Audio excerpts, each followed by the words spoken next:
Hi everyone. Hi.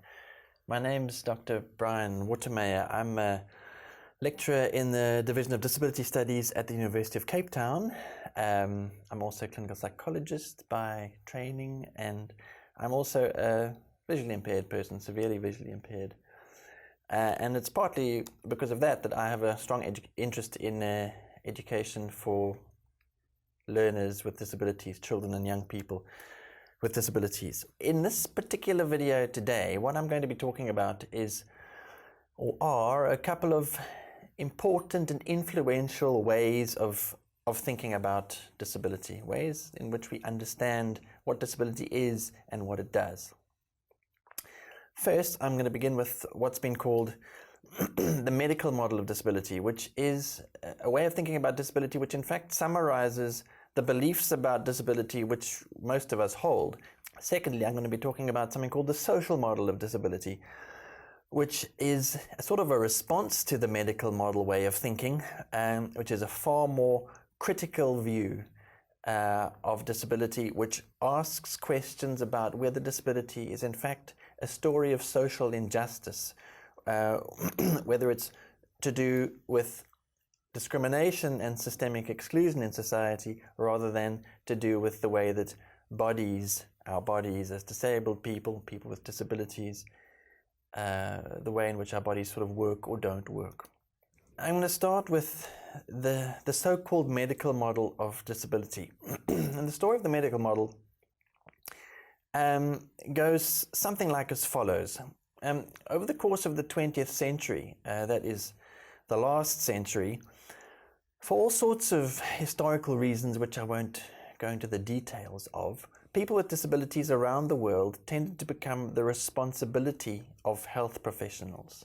In other words, it was ministries of health in governments, health professionals and health institutions which came to be seen as the people and organizations which were responsible for taking care, if you like, or managing the needs of people with disabilities, driven primarily by health professionals. So if we think about health professionals, about doctors in particular perhaps, and think about what we train them to do, doctors primarily are trained to find out what's wrong with our bodies and to cure that particular thing. So cure is important in the role of the doctor, in what we require of doctors when we train them.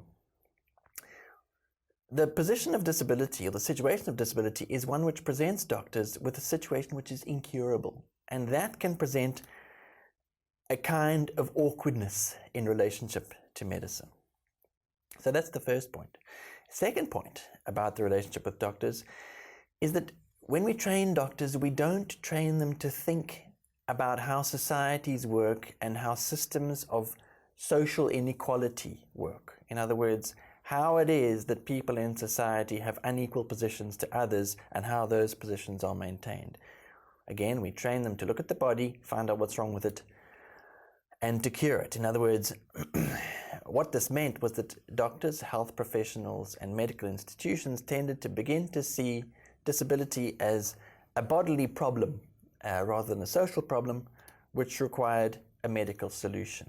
We might say this is an individualizing model of disability. In other words, it takes the complicated social reality of inequality, which is what disability is about, and reduces it to an individual issue, where it's as though the problem, if you like, of disability is located in the individual, in what we might call bodies that are damaged or broken or defective.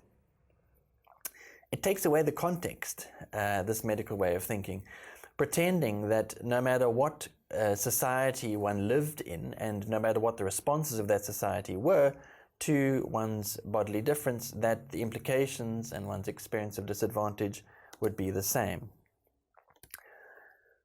And what this does is it ignores the fact that around the world, people with disabilities in all societies, to a greater or lesser extent, suffer systemic exclusion, discrimination, and oppression of many, many sorts.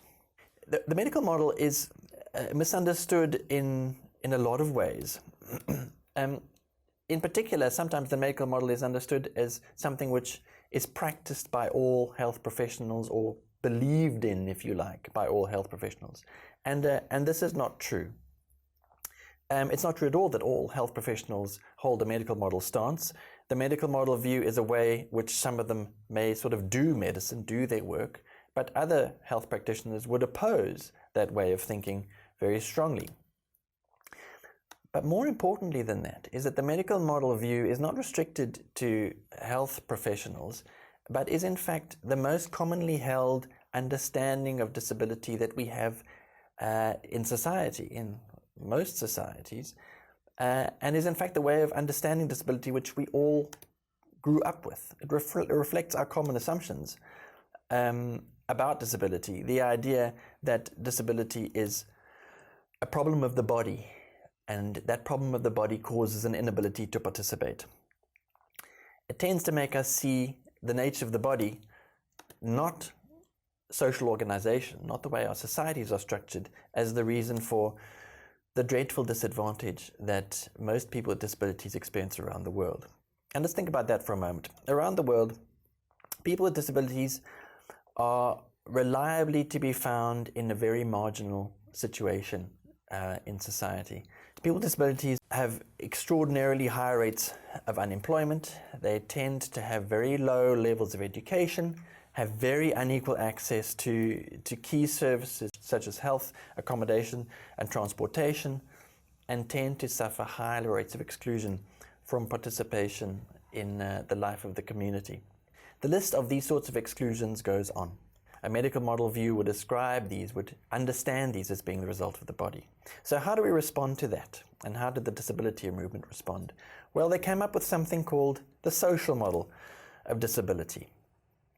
And this happened in the 1970s in the United Kingdom, where a group of academics, themselves with disabilities, became tired of their situations and their lives being understood as something to do with what they regarded as or what they described, perhaps ironically, as their personal flaws. So they came up with this new critical way of thinking about disability.